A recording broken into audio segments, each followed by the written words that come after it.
zormuş, beni hasret yormuş. Her başlangıç bir sonmuş. Sevdim, artık geçmiyor zaman, dillerimde aman, beni benden alan. Sevdim,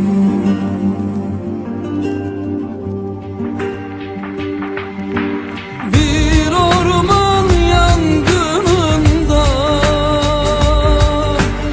yaralmış gibiyim.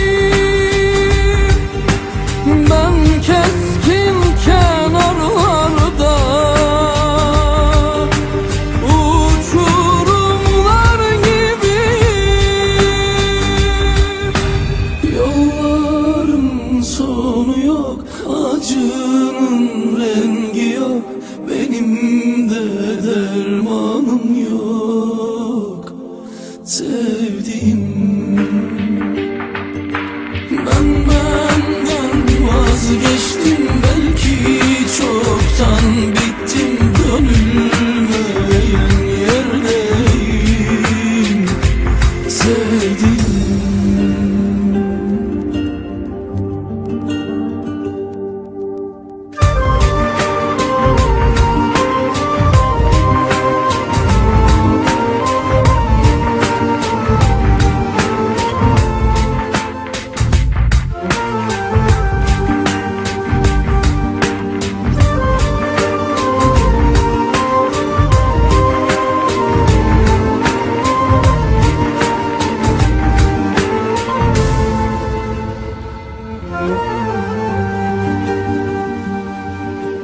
ayrılıklar zormuş, beni hayat yormuş. Her başlangıç bir sonmuş.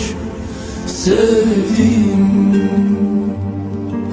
artık geçmiyor zaman, dillerimde aman, beni benden alan. Sevdim,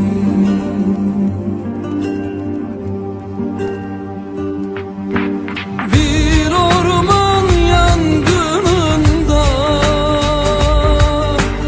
yaralmış gibiyim.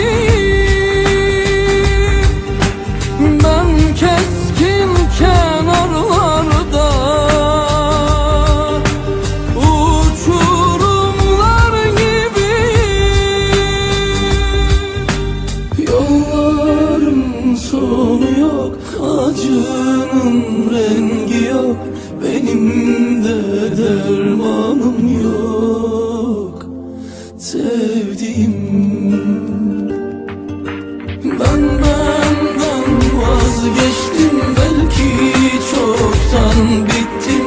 Dönülmeyen yerdeyim. Sevdim.